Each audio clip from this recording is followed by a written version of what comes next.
It finally happened, chat. After so long, the pièce de résistance of gaming has finally come. Now, you might be wondering what I'm talking about. You might think, is he talking about some AAA title coming? Is he talking about God of War? Is he talking about Spider-Man? No. I am talking about Toy Story 2 for the PlayStation 1 is finally out. It's finally here for the PlayStation 5. And when I tell you I have been waiting for probably a decade now for stuff like this to come back to the PlayStation Store, I wouldn't be exaggerating.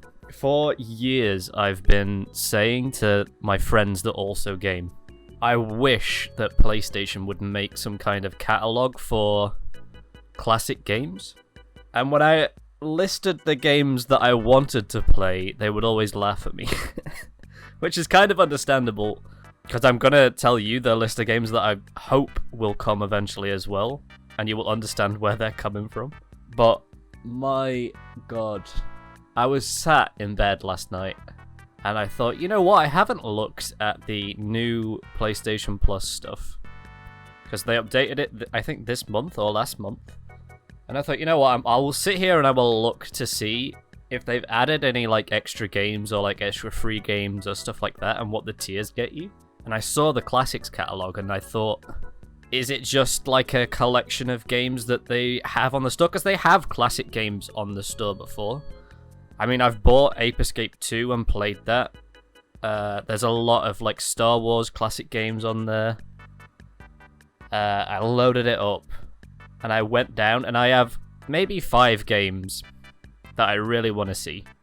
Some of them I know will never see the light of day again. But when I saw that Toy Story 2 icon, I legitimately ran downstairs, told my housemates. They all laughed at me. So this video, you're probably wondering where the hell is this going? What I want to do today is I want to give you 5 of my favourite PlayStation 1 games. Well, maybe for 2 reasons.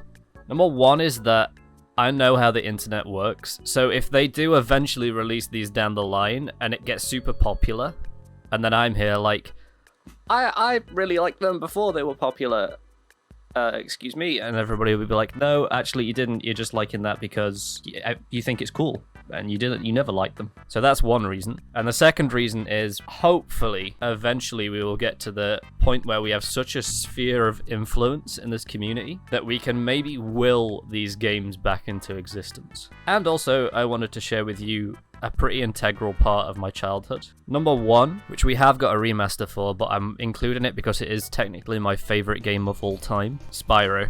The whole trilogy, mainly the first one, that game is my childhood. A bit of backstory, I never thought I'd see Spyro again, or at least not Spyro like classic Spyro. And I had surgery, I want to say like maybe 4 or 5 years ago. I had to take some time off work for it, and the day that I was having surgery, they released the Reignited trilogy, which is the remaster. So I got to play the entire remastered trilogy sat in bed while I was off for that surgery from work. And the remasters are good. I hope that they will do another Spyro game in the future, because no matter how much it is, I will buy it. If it's like the original trilogy and not like Enter the Dragonfly or like the weird kind of action top-down things that they did, just give me classic Spyro again. Like you did it with Crash. Just give me another Spyro game. So that's number 1. Yeah, and the other ones I'm not going to do in a specific order because I have no rankings for them. They're just games that kind of shaped my childhood. And I'm really hesitant to say them because they sound ridiculous coming out of my mouth. But the next one, obviously what we've talked about, Toy Story 2. Toy Story 2 was a third-person kind of platformer, adventure, action game. So good for the PlayStation 1. Phenomenal. It had like classic levels like Andy's house and Al's toy store, and I think there was like a garden level, a construction level, an elevator level. Like really well done for its time. It had mini bosses, it had like collectibles. It's so good. It's out on the PlayStation Store. If you have access to it, please, you have my blessing, just go and play the game. It probably controls like ass, like a lot of these games will. and do, but hopefully like the charm of it will still carry over. So those are the two games that we've talked about before. Now we get into the ridiculous stuff. Muppets Monster Adventure. Pause for applause. Okay, I got some explaining to do. So Muppets Monster Adventure, you're going to notice a theme with these games. It's also kind of a platformer action-adventure game. Horrifying graphics cutscene wise. Like literal nightmare fuel. I mean, I don't know if I will play a little clip of the intro cutscene. Wow, a vacation! We're finally taking a vacation! England, Greece, Arabia, Krakatoa, China, exotic ports of call. And we're not going to any of those places. Instead, we're here at a run-down old castle in the middle of nowhere. I can't imagine anything living here except things that aren't alive anymore. Now, Master Robin. Uncle Petrie had quite a flair for the dramatic, but I assure you we're perfectly safe. Ah, a monster!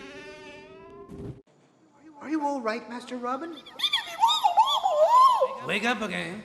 Horrifying, but it was good. It was like just pure like childhood fun.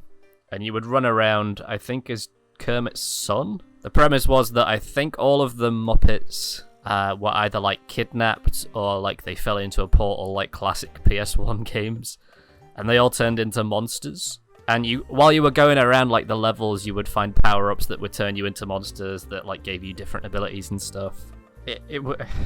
God, I have such a intense love for these games. But it is one of those games that I know I will never see again. Number 4, 40 Winks.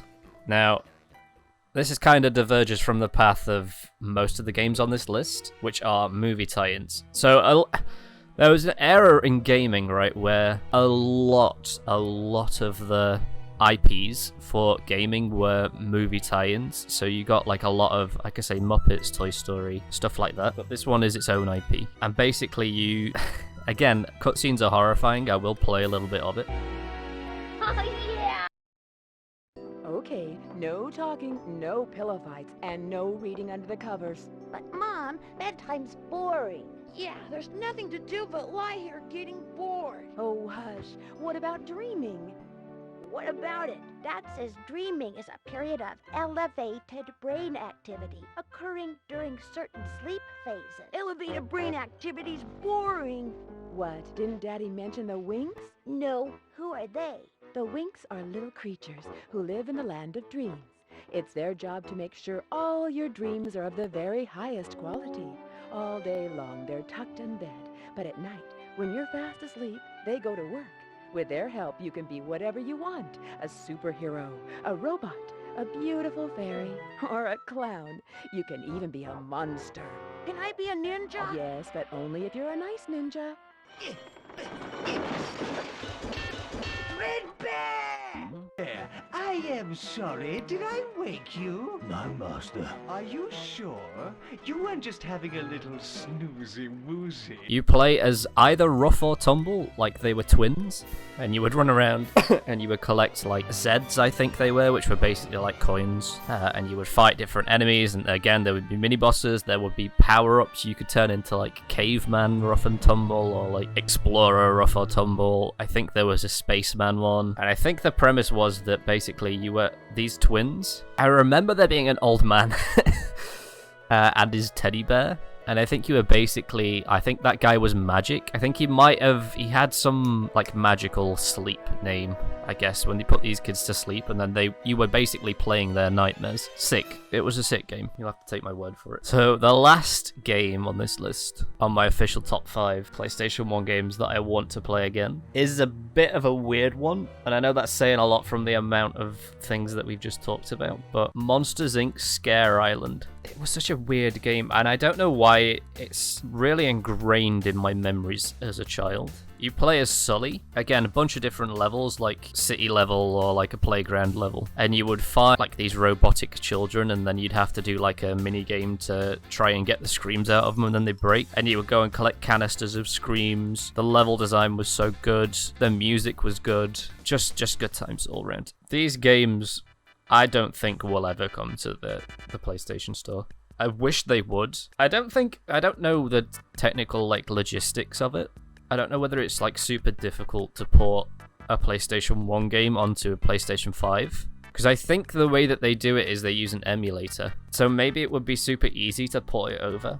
And then if you're like even charging like $2 for it and like people play it, I mean, I'm gonna buy it. So that's $2 that you've made already. I think it still would be worth it. So those are my 5 games that I wish would be in the store. One honorable mention is, again, a movie tie-in, Star Wars Phantom Menace for the PlayStation 1. I think you play as Obi-Wan, and it's kind of like a top-down-ish kind of thing. But I remember the best thing about it is that you could collect weapons. So you would obviously start with a lightsaber, but then through different levels you could pick up like blasters and like rocket launchers and stuff, and they would carry over to all the other levels, which I thought was super cool. And you could use like thermal detonators, and like the level design I think was pretty cool. And then one game that I also want to mention that is maybe the closest to my heart, but isn't a PlayStation 1 game, which is why I didn't include it on the list. It's a PlayStation 2 game called Road Trip Adventure, which me and my cousins still talk about to this day. It is a game that you play as a car, not as a person in a car. You play as a car, and you drive around and you can customize your car, which was a huge thing back then. You could put like little signs on top of your car, which would earn you money the more that you drove around because you were advertising. You could take part in races. The levels were so good. You could attach like wings and jets to the back of your car, which if you found a part in the level where you could get like a bit of momentum, it would just basically let you fly like a plane. Incredible. Just incredible gameplay, incredible visuals, incredible idea that I have never seen since the PlayStation 2. And if they're gonna put PlayStation 2 games on that classics list, please, just that one game is all I could ever want. But yeah, I know this is kind of a bit of a weird video to make, but I just wanted to like capture the excitement that I had just for seeing one of these like group of games actually physically available to play on the store. It's huge. But thank you for watching. Thank you for indulging my childhood excitement with some of these games, because I know it is kind of weird. This isn't kind of the video that I usually make, but you know, I'm gonna mix it up a little bit. So thank you for watching, and I'll see you next time, probably on stream. Goodbye, chat.